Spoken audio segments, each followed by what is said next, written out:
في الصبر لمن مات له ميت أو أصيب بمصيبة وفي التعزية. قال الله تعالى, Allah Subhanahu wa taala berfirman, "Walanabluwannakum bisyai'in minal khawfi wal ju'i wa naqsin minal amwali wal anfusi wath thamarat wa basyyiris sabirin alladzina idza asabatuhum musibatun qalu inna lillahi wa inna ilaihi raji'un." Dalam ayat ini Allah menjelaskan bahwasanya dan sungguh kami, kata Allah, akan memberikan kepada kalian ujian dengan sesuatu dari ketakutan, rasa takut. Jadi pasti setiap hamba Allah akan merasakan rasa takut. Itu ujian dari Allah. Takut mati, takut gagal usahanya. Takut itu ujian dari Allah. Wal ju', lapar. Wa naqsim minal amwal, kurang harta. Itu ujian dari Allah. Wal anfus, kurangnya jiwa. Kurangnya jiwa itu artinya ada keluarga, orang-orang dekat meninggal. Itu ujian. Wa thamarat, kurangnya buah-buahan. Wa basyiris sabirin, dan berilah kabar gembira bagi orang-orang yang sabar, kata Allah. Siapa orang yang sabar itu? Alladzina idza asabatuhum musibah, mereka adalah orang-orang yang ketika kena musibah, qalu, mereka berkata, inna lillahi wa inna ilaihi raji'un. Inna lillah, sesungguhnya kami ini milik Allah. Wa inna, dan sesungguhnya kami ilaihi raji'un, kembali kepada Allah. Itu artinya, kan sering kita ucapkan tuh, inna lillah wa inna ilaihi raji'un. Ayo coba kita artikan. Inna artinya sesungguhnya kami, lillah, milik Allah. Wa inna, dan sesungguhnya kami ilaihi, kepada Allah, raji'un, akan kembali. Jadi artinya itu inna lillah wa inna ilaihi raji'un, artinya sesungguhnya kami ini milik Allah dan sesungguhnya kami akan kembali kepada Allah. Dan kalimat inna lillah wa inna ilaihi raji'un itu disunnahkan untuk dibaca bukan hanya ketika dapat musibah, ada orang dekat kita meninggal atau kenalan kita meninggal, bukan. Segala sesuatu yang menyusahkan diri kita itu musibah, dan disunnahkan mengucapkan inna lillah wa inna raji'un. Dulu pernah di masa itu Nabi Muhammad SAW, pelita, belum ada lampu kan, pelita di rumah beliau padam. Ketika pelita itu padam, beliau membaca inna lillah wa inna ilaihi raji'un. Istri beliau bertanya, kok engkau membaca itu wahai Rasulullah? Padahal ya biasanya itu kan kalau orang meninggal. Kok engkau baca itu? Kata Rasulullah, segala sesuatu yang bikin susah orang Islam itu adalah musibah, dan dianjurkan membaca inna lillah wa inna ilaihi raji'un. Lampu padam kan susah kita, musibah, baca itu. Terlecok, inna lillahi wa inna ilaihi raji'un. Pokoknya segala sesuatu yang bikin susah, baca itu, disunnahkan. Dan ingat, orang yang dikatakan sabar itu, yang mendapatkan kabar gembira, kata Allah, kabar gembira dari Allah, itu adalah orang yang sabar yang ketika pertama kali kena musibah. Bukan sudah jeda beberapa waktu, bukan.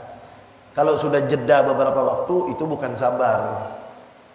Dan sabar itu pahalanya besar. Saking besarnya pahala sabar, Allah SWT berfirman di dalam surah Az-Zumar ayat 10. Surah Az-Zumar ayat 10 tentang pahalanya orang sabar. Apa pahalanya? Allah Ta'ala berfirman, innama yuwaffas sabiruna ajrahum bighairi hisab. Coba bayangkan. Apa artinya? Sesungguhnya orang-orang yang sabar akan dibalas oleh Allah pahalanya tanpa hitung-hitungan. Jadi tidak ada yang tahu pahalanya sabar itu kecuali Allah. Kenapa? Saking banyaknya pahalanya. Kalau kita memang amalan yang paling bagus itu sholat 5 waktu. Cuma kalau sholat 5 waktu kan kita tahu pahalanya. Sholat 5 waktu berjamaah kan lebih baik daripada sholat biasa 27 derajat. Lebih baik daripada 27 derajat, kan gitu. Tapi kalau pahala sabar, tidak ada yang tahu pahalanya kecuali Allah SWT. Nah, sabar ini adalah salah satu perbuatan baik daripada sekian banyak perbuatan baik yang tidak diketahui pahalanya kecuali Allah yang tahu. Banyak, ada beberapa amalan yang baik yang pahalanya tidak ada yang tahu kecuali Allah, saking besarnya pahalanya. Di antaranya sabar, kemudian puasa. Puasa itu Allah Ta'ala pernah berfirman di dalam hadis qudsinya, as-shaum kullu amal ibni adam lahu illa shaum fa innahu li wa ana ajzi bihi. Kata Allah, semua amalan manusia, anak Adam itu manusia, itu untuk dia kecuali puasa. Puasa itu untukku, kata Allah, dan aku yang akan membalasnya. Berapa balasannya? Tidak tahu, saking banyaknya pahalanya puasa itu. Begitu juga memberi maaf orang.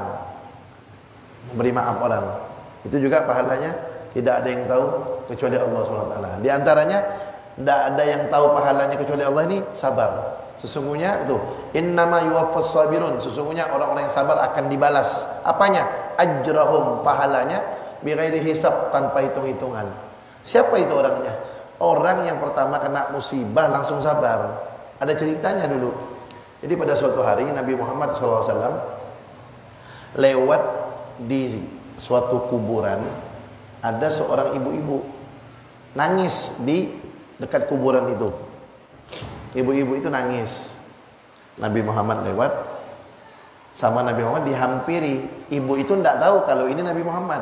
Nabi Muhammad bilang, sabar bu, sabar. Nabi Muhammad, sabar. Ibu itu bilang apa? Kamu tidak merasakan apa yang saya rasakan. Itu anaknya itu meninggal. Jadi dia sedih, nangis, terseduh-seduh. Nabi Muhammad bilang sabar, protes dia. Kamu tidak merasakan apa yang saya rasakan, gitu dia. Akhirnya Nabi Muhammad lanjut jalan. Setelah itu ada satu orang memberitahu kepada ibu itu bahwasanya yang tadi ngomong dengan kamu itu Rasulullah. Kaget ibu itu, kaget. Disusul sama dia Rasulullah, disusul sampai ke rumahnya. Minta maaf dia. Saya tidak tahu kalau kamu adalah utusan Allah. Apa dia bilang? Sekarang saya sabar. Kemudian apa kata Nabi Muhammad? Innamas sabru indas sadmatil ula. Sesungguhnya sabar itu adalah ketika pertama kali kena musibah. Itulah yang namanya sabar, dan itulah yang akan mendapatkan kabar gembira dan pahala yang tidak dihitung-hitungannya. Ya. Jadi kalau ada orang mau dikasih pahala besar sama Allah, mau dikasih kabar gembira, Allah kasih dia ujian. Kasih ujian. Kalau dia langsung sabar, dapat dia itu. Dapat yang tadi itu surah Az-Zumar ayat 10. Dapat dia pahala tanpa hitung-hitungan. Tapi langsung sabar, langsung tahan. Ya, seperti kejadian cucunya Nabi Muhammad SAW, Sayyidina Husain. Cucu langsung Nabi Muhammad, Sayyidina Husain, anaknya Sayyidah Fatimah, putri Rasulullah. Pada suatu hari beliau berjalan di jalan kota Madinah bersama sebagian murid. Tiba-tiba datang orang Yahudi, ditampar mukanya Sayyidina Husain. Murid-murid Sayyidina Husain ada yang bawa pedang. Kata muridnya bilang, wahai Sayyidina Husain, kalau kamu mau saya tebas kepala dia. Kurang ajar. Sayyidina Husain ketika ditampar mukanya itu tidak ada ngomong apa-apa. Itu orang Yahudi sendiri lagi. Cucunya Nabi ditampar, merah muka Sayyidina Husain itu merah. Manusia namanya kan, merah muka beliau, merah. Tapi ditahan sama beliau, tahan. Langsung sabar, langsung sabar. Dilawan namanya. Muridnya bilang, kalau mau saya tebas kepalanya. Apa kata beliau jawabannya? Coba lihat. Kata beliau, kamu tahu enggak yang menggerakkan tangan dia untuk nempeleng muka saya ini siapa? Allah. Kalau saya balas dia, sama saja saya balas Allah. Tuh, coba lihat. Dia melihat hakikatnya. Dia tahu ini yang menggerakkan tangan dia ini Allah. Dan beliau tahu kenapa Allah gerakkan tangan dia untuk nemeleng muka Sayyidina Husain. Allah ingin berikan Sayyidina Husain ini derajat yang tinggi. Dikasih ujian, sabar enggak? Sabar, naik derajatnya. Kan ujian tuh. Kalau sabar naik kelas, lulus. Dan Allah akan berikan dia pahala nih tanpa hitung-hitungan. Makanya beliau sabar. Kalau beliau mau balas tuh bisa. Makanya berapa besar pahala Nabi Muhammad tuh ya. Diludah orang, balas senyuman. Bayangkan, dilempar sampai berdarah, sampai pecah gigi beliau. Sabar. Berapa besar tuh? Tanpa hitung-hitungan pahalanya. Udahlah pasti masuk surga Nabi Muhammad. Sabar lagi. Kita ini masuk surga belum tahu, marah cepat. Masuk surga belum ada jaminan. Sabar tak ada. Paling cepat. Kalau urusan pribadi langsung marah. Ya kalau urusan pribadi sabar. Kalau urusan agama jangan marah. Memang kalau ada ustaz-ustaz ceramah, Nabi Muhammad tuh lembut, penyabar, penuh dengan senyuman. Betul memang. Tapi jangan juga dinafikan, ditiadakan. Nabi Muhammad tuh tegas orangnya. Nabi Muhammad memang kalau diludah orang, dicaci maki orang, dilempar orang sampai berdarah, dikejar-kejar mau dibunuh, beliau tidak pernah marah. Kenapa? Urusan pribadi tak pernah marah. Tapi kalau urusan agama jangan macam-macam sama beliau. Makanya kalau ceramah tuh jangan setengah-setengah bawa cerita Nabi Muhammad. Memang beliau jangan ceritakan senyum, akhlak mulia beliau, sabar. Jangan ceritakan itu aja. Ceritakan juga ketegasan beliau. Beliau itu selama hidupnya pernah perang 27 kali. Perang Nabi Muhammad itu perang yang terkenal dengan senyuman yang Allah sifatkan dalam Al-Qur'an, wa innaka la'ala khuluqin azim. Dan sesungguhnya engkau di atas akhlak yang agung. Akhlaknya Nabi dipuji saking mulianya. Di atas akhlak yang agung. Sedemikian rupa akhlak beliau luar biasa, tapi beliau perang. Yang namanya perang itu mana ada senyum. Perang kan keras. Bunuh-bunuhan. Bukan sekali lagi, 27 kali beliau perang. Nah, itu juga harus diceritakan. Itu juga akhlak Nabi Muhammad tuh. Nabi Muhammad diutus oleh Allah, wa ma arsalnaka illa rahmatan lil alamin. Kan gitu. Kata Allah, dan tidaklah kami utus engkau kecuali rahmat bagi alam semesta. Apa rahmatnya Nabi? Ya itulah rahmatnya Nabi. Kadang beliau senyum pada tempatnya, kadang beliau perang. Beliau juga pernah merobohkan masjid. Pernah. Dulu di zaman Nabi itu ada masjid dibangun oleh orang-orang munafik. Namanya Masjid Dhirar. Masjid Dhirar namanya. Itu masjid digunakan oleh orang munafik untuk memecah belah umat Islam. Apa yang dilakukan Nabi Muhammad? Nabi Muhammad suruh sahabat robohkan tuh masjid. Masjid disuruh hancurkan sama Nabi. Dihancurkan sama sahabat rata dengan tanah. Nah itu tuh apa menunjukkan tegas Nabi Muhammad. Jadi Nabi Muhammad tuh senyum, iya. Akhlak yang mulia, iya. Tak pernah marah, iya kalau urusan pribadi. Tapi kalau urusan agama, hancurkan masjid beliau. Perang 27 kali. Itulah definisi rahmatan lil alamin. Jangan rahmatan lil alamin itu diartikan senyum, tak pernah marah, agama dihina, senyum, Allah dihina, senyum. Salah itu menerjemahkannya. Nabi Muhammad itu rahmatan lil alamin, menyayangi semuanya. Jangan salahkan tafsir. Apa maksudnya tuh? Maksudnya, iya kalau urusan pribadi betul, senyum tak marah betul. Kalau urusan agama yang macam masjid saja dihancurkan Nabi, apalagi kalau pada masa itu ada lokalisasi. Kalau ada pabrik minuman keras, masjid aja yang ingin merusak umat Islam difungsikan untuk merusak umat Islam dihancurkan Nabi, apalagi kalau ada pabrik minuman keras, apalagi kalau ada lokalisasi, apalagi kalau ada diskotik itu zaman itu, habis dihancurkan Nabi. Gitu Nabi Muhammad tuh. Jadi gitu. Kalau menjelaskan rahmatan alamin itu seluruh kehidupan Nabi Muhammad tuh itulah rahmatan alamin, bukan separuh-separuh. Jadi beliau sabar ketika urusan pribadi. Tapi kalau urusan agama paling depan beliau. 27 kali beliau perang. Beliau perang 27 kali dan beliau pernah kirim pasukan. Ngirim pasukan untuk perang 47 kali. Bukan sekali. Beliau kirim pasukan untuk nyerang lawan orang kafir perang 47 kali dalam sejarahnya. Nah itu menunjukkan kalau bela agama itu seperti itu. Jangan terbalik. Jangan terbalik. Kalau urusan agama sabar, senyum, dihina agama dicaci, Al-Quran dinistakan. Tapi kalau tersenggol bahu dia, pisau keluar. Bahu dia tersenggol, pisau keluar. Kena olok sikit, pedang keluar. Bukan ajaran Nabi Muhammad macam itu. Kalau ajaran Muhammad urusan pribadi ya betul, sabar. Urusan agama bangkit, bukan sebaliknya. Nah, jadi sabar di sini kalau berkaitan urusan pribadi. Dan orang yang mendapatkan pahala yang sabar itu tadi ketika pertama kali kena langsung sabar, bukan ketika pertama kena berontak-berontak, mengeluh dan lain sebagainya. Setelah beberapa waktu, ya udahlah, anak sabar. Bukan sabar lagi kayak gitu. Udah beberapa waktu itu bukan sabar. Nah, jadi orang yang sabar dapat pahala tanpa hisab, derajatnya naik, kemudian dia dapat kabar gembira dari Allah SWT. Wa an Abi Hurairah radhiyallahu anhu anna Rasulullah sallallahu alaihi wasallam qala yaqulu Allah ta'ala ma li 'abdil mu'min indi jazaa'un idza qabattu safiyahu min ahli dunya thumma ihtasabahu illa al-jannah. Rawahu al-Bukhari wa Ahmad. Dari sahabat Abu Hurairah radhiyallahu anhu, sesungguhnya Rasulullah sallallahu alaihi wasallam bersabda, Allah SWT berfirman. Ini namanya hadis qudsi. Firman Allah itu kalau masuk dalam Al-Qur'an itu ayat Al-Qur'an. Kalau tidak masuk dalam Al-Quran, namanya hadis qudsi. Nah ini perlu diperhatikan. Ini banyak saya lihat di medsos itu. Kalau nyampaikan ayat Al-Quran tuh harus ayat Al-Quran dengan betul nyampaikannya. Tidak boleh pakai terjemah. Gitu. Tata cara ilmu Al-Quran itu seperti itu. Ulumul Quran.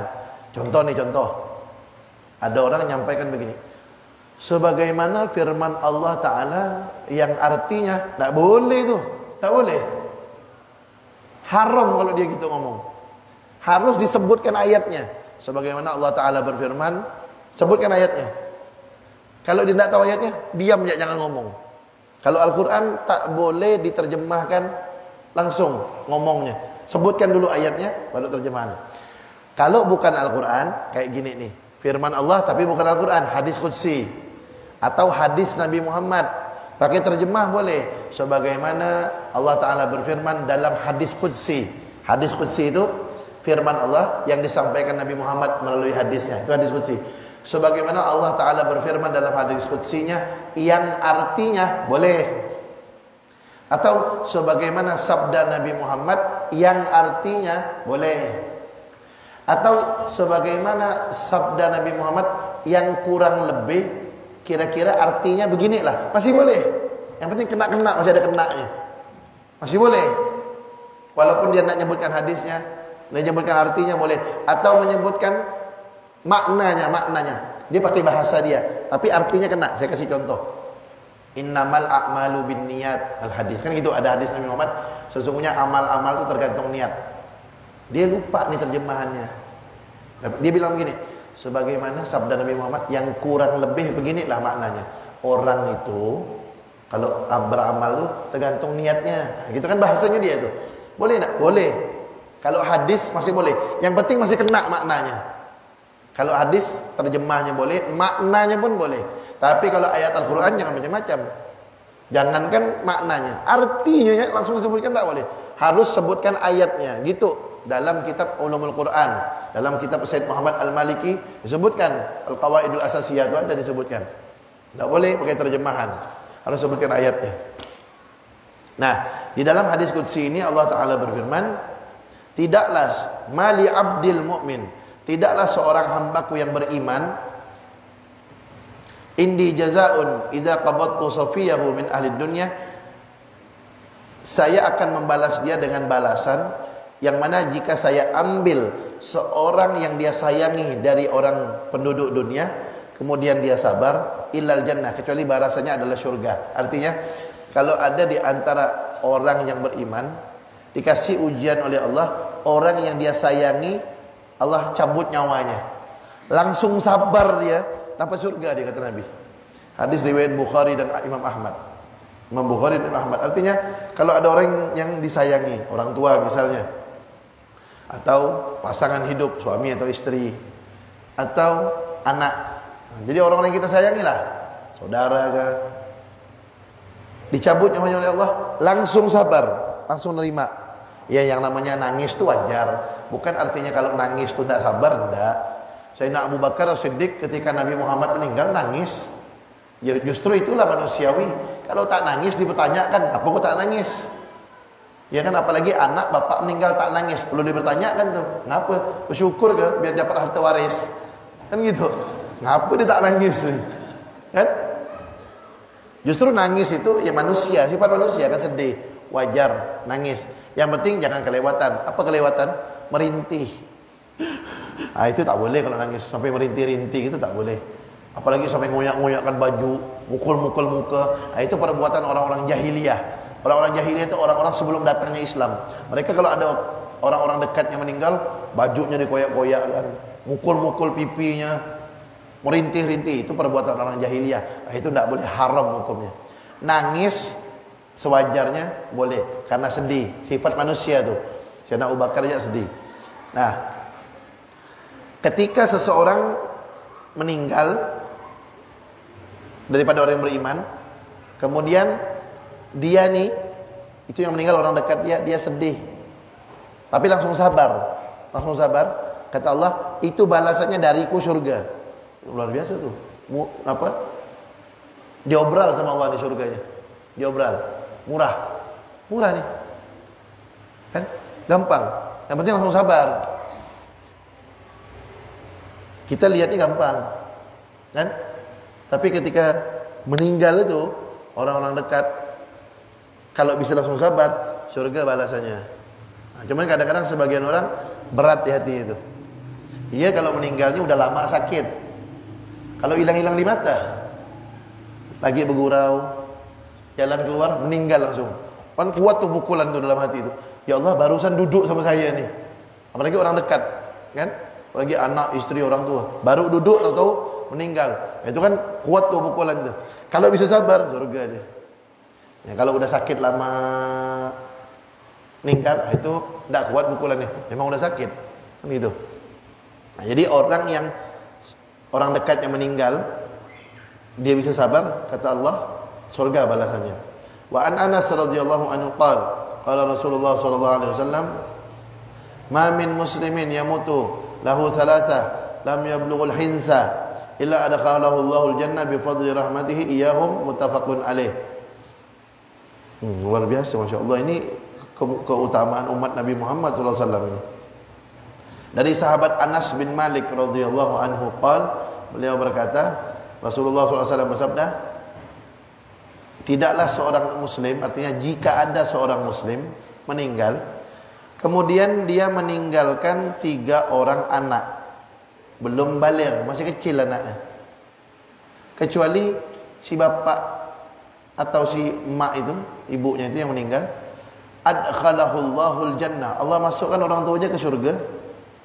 Dengan apa? Bi fadli rahmatihi, karena keutamaan rahmat Allah, karena kasih sayang Allah, iyahum, kepada anak-anaknya itu. Jadi kalau ada orang tua muslim, ya tentunya orang Islam atau muslimah perempuan meninggal, dia punya anak 3 orang masih kecil, belum baligh, orang tuanya meninggal, orang tua itu Allah masukkan ke surga. Karena apa? Karena kasih sayang Allah kepada anak-anaknya ini. Tapi dengan syarat matinya bukan bunuh diri, ya. Mentang-mentang dia dengar dia masuk surga, anak ketiga masih kecil, bunuh diri, neraka kalau bunuh diri. Itu maksudnya dia meninggalnya memang sudah sampai ajalnya, bukan dia bunuh diri. Meninggal dan bukan cari-cari meninggalnya. Dia pengen meninggal minum minuman keras banyak-banyak biar mabuk meninggal. Nah, itu bunuh diri termasuk. Nah, ini enggak, dia memang meninggal sudah sampai ajalnya, punya anak kecil 3, belum baligh, masuk surga tuh orang tuanya, kata Nabi.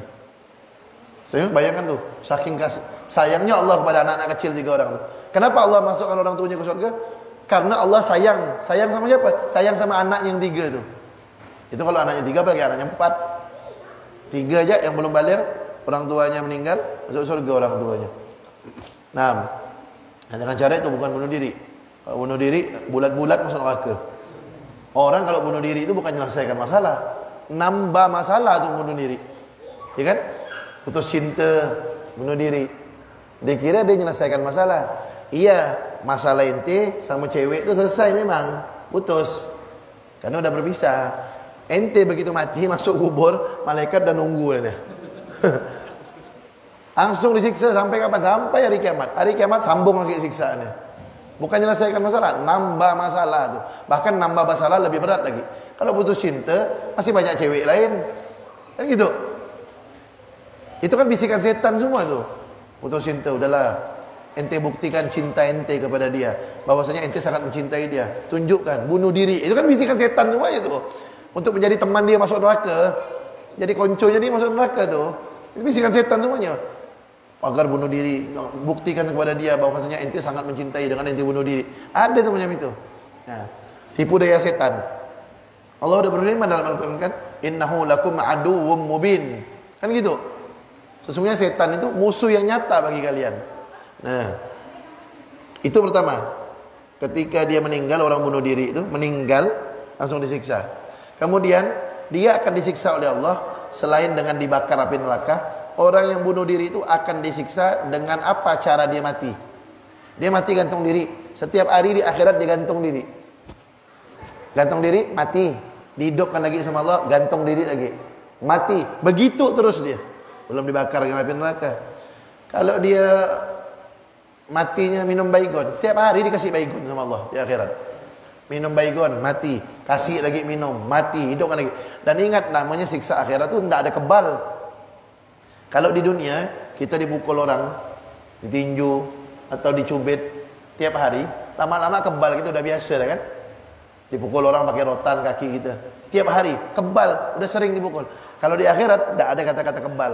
Makin hari makin sakit siksaannya. Seperti nikmat di surga, tidak ada kata-kata bosan nikmat di surga itu. Makin hari makin nikmat. Misalnya kita di surga, kita di dunia suka makan ikan asam pedas misalnya. Misal ikan asam pedas pakai sambal belacan misalnya nih. Di akhirat kepengen, terlintas ya dalam hatinya, kepengen makan ikan asam pedas misalnya. Datang besok kepengen lagi, makan lagi, tambah enak. Besok tambah enak, terus tambah enak, tidak ada kata-kata bosan. Tapi yang paling nikmat di surga itu melihat Allah dan berkumpul dengan Nabi Muhammad SAW. Itu yang paling nikmat. Nah itu nikmat di surga seperti itu, tidak ada kata-kata bosan. Begitu juga siksa akhirat, tidak ada kata-kata kebal. Makin hari itu makin sakit. Makin hari itu makin sakit. Apa namanya? Orang yang bunuh diri, kalau dia nabrakkan dirinya di kereta api, nabrakkan dirinya di kereta api, mati. Di akhirat Allah siapkan kereta api, nabrak dia, mati, tabrak lagi, terus begitu. Nah, jadi bunuh diri bukan menyelesaikan masalah, nambah masalah. Nauzubillah min dzalik. Makanya diajarkan untuk bersabar. Ketika meninggal, orang tua yang punya 3 orang anak masih kecil belum balik, orang tua itu masuk surga kata Nabi.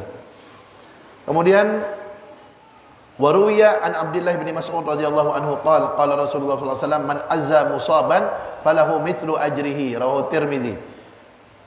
Kemudian diriwayatkan dari Sayyidina Abdullah bin Mas'ud radhiyallahu anhu, beliau berkata, Rasulullah sallallahu alaihi wasallam bersabda, barang siapa bertakziah artinya melayat, kalau bahasa orang kita itu melayat kepada orang yang kena musibah, maka dia akan mendapatkan pahala seperti orang yang kena musibah itu. Ada orang kena musibah, sabar, kan besar tuh pahalanya tuh, tidak dihitung-hitungannya. Orang yang takziah tuh pahalanya sama dengan orang yang kena musibah. Nah, jadi bukan, jangan diremehkan tuh takziah tuh. Nah, disunnahkan takziah itu disunnahkan jangan lewat dari 3 hari. Ini ada orang meninggal, dikuburkan.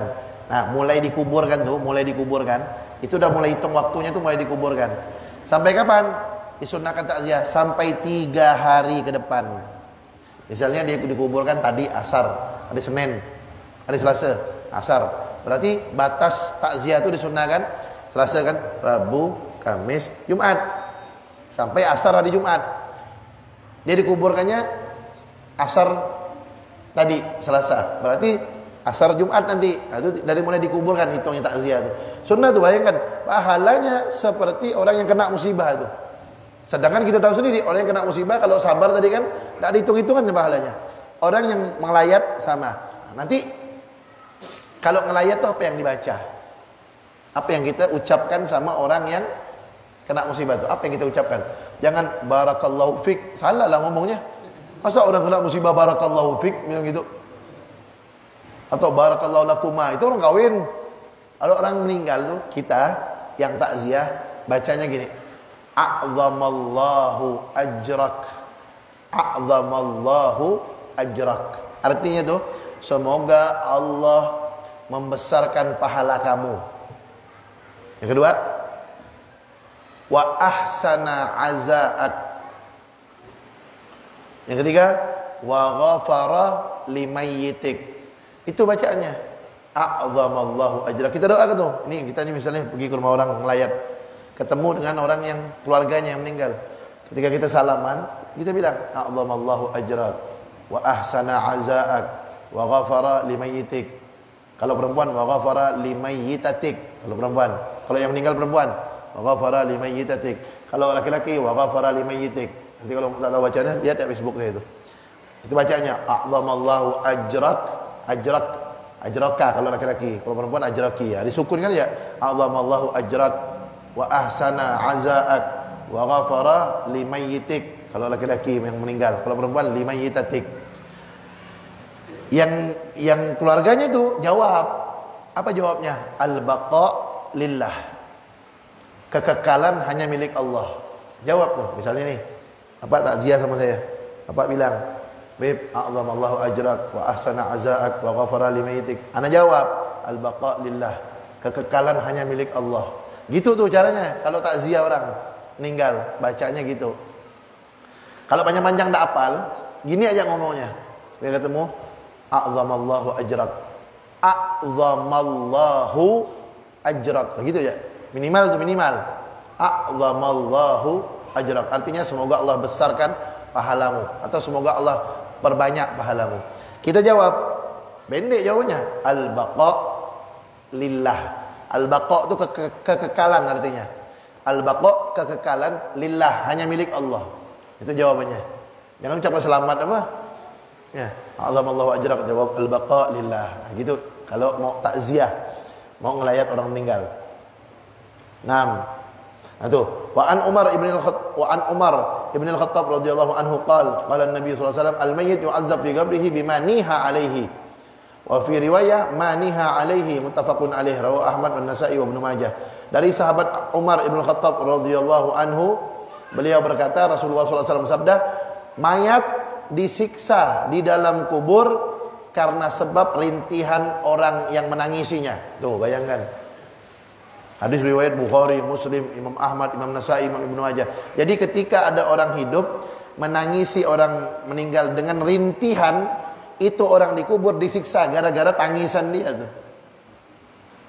Sebagaimana doa orang yang masih hidup bermanfaat untuk orang meninggal, zikir orang yang masih hidup bermanfaat untuk orang yang meninggal, rintihannya juga menyebabkan siksaan. Dia merintih, disiksa. Dia berzikir, diringankan siksanya. Kan Nabi Muhammad pernah tuh, saya cerita dulu. Nabi Muhammad pernah ngambil pelepah kurma, batang kurma, beliau patahkan, beliau tancapkan di kuburan orang. Apa kata Nabi? Ini orang sedang disiksa dalam kuburannya. Semoga dengan selama pelepah kurma ini belum kering, selama itu juga kurma ini bertasbih dan menjadi sebab dia diringankan siksaannya dalam kuburnya. Coba lihat, kata Imam Nawawi bilang, kalau tasbihnya kayu kurma saja bisa meringankan azabnya orang yang ada dalam kubur, apalagi tasbihnya orang yang masih hidup. Tasbihnya benda mati saja, pelepah kurma, bisa meringankan siksa kubur. Imam Nawawi mentafsirkan hadis Nabi ini, menjelaskannya. Apalagi tasbih zikirnya orang yang masih hidup, pasti bermanfaat untuk orang ahli kubur. Begitu juga doanya. Kalau doa tidak manfaat, sholat jenazah kita tidak doakan mayat. Takbir ketiga itu kan Allahumma fir lahu warhamhu wa'afi wa'fanhu. Itu kan wajib di sholat jenazah, takbir ketiga. Kalau tidak sampai doa, tidak mungkin Nabi ngajarkan kita. Kenapa kita doakan? Karena sampai itu doanya. Jadi doanya orang yang masih hidup, zikirnya orang yang masih hidup sampai kepada mayat. Sebagaimana rintihannya tadi juga menjadi penyebab mayat itu disiksa dalam kuburannya. Jadi jangan sampai mayat disiksa gara-gara kita. Tapi berusahalah bagaimana mayat itu diringankan siksa kuburnya dan mendapatkan kenikmatan sebab kita dengan kiriman doa dan zikir-zikir kita. Wallahu a'lam bishawab. Kita dengarkan azan dulu.